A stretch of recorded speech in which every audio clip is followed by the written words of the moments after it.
Hey, how's it going, y'all? Texas Elevators here. And today we're waiting for Corpus to test the warning alarm.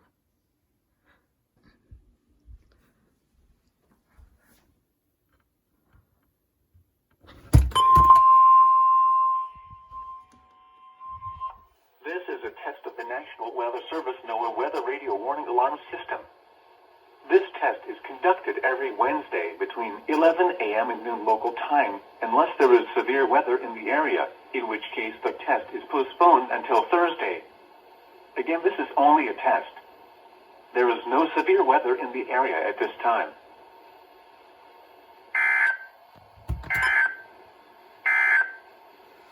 Here are the 10 a.m. South Texas weather observations. At Laredo, cloudy. Temperature 55 degrees.